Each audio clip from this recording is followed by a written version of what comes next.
दूसरों के उपकार के लिए परमात्मा परम ब्रह्म हमें इस जगत में भेजता है,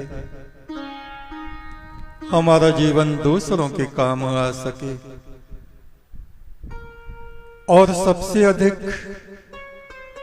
वह मनुष्य जगत का उपकार करता है जिसने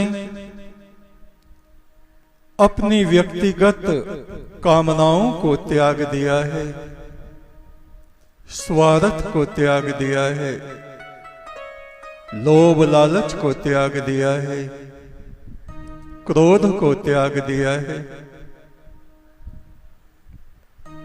अपने से अधिक जो दूसरों की सेवा में लगा रहता है, ऐसे देव पुरुष इस पृथ्वी पर धन्य हैं।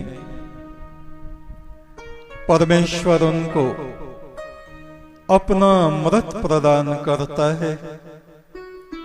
सारा संसार ऐसे लोगों से प्यार करता है।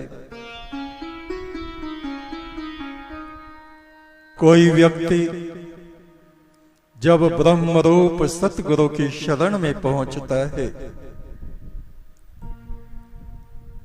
गुरु के निकट पहुंचना, गुरु के चरणों में वचनों में श्रद्धा का उत्पन्न होना, गुरु दीक्षा का प्राप्त करना, यह मनुष्य के जीवन में सबसे महत्वपूर्ण घटना होती है। जब तक किसी मनुष्य को गुरु दीक्षा नहीं होती, तब तक उसका जीवन अपवित्र रहता है और वह गांव गलियों के कुत्तों की तरह दुनिया में मारा मारा फिरता है। सतगुरु की शरण में पहुंच के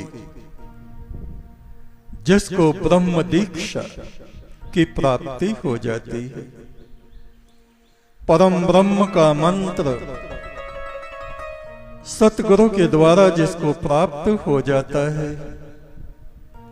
उस मंत्र को जपने का अधिकार जिसको प्राप्त हो जाता है, उस मनुष्य का जीवन धन्य धन्य हो जाता है। ऐसे व्यक्ति को चाहिए कि अपने स्वभाव की समस्त बुराइयों का त्याग कर दे।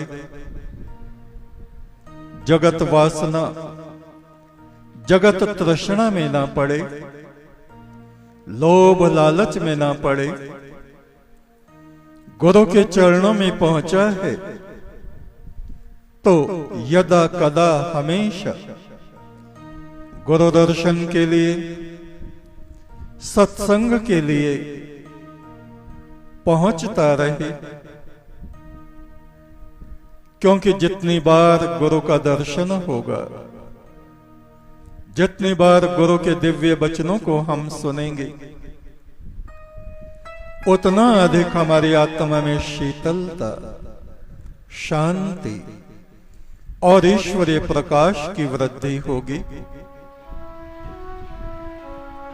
दुष्ट विचार वालों की संगति से हमेशा बचता रहे,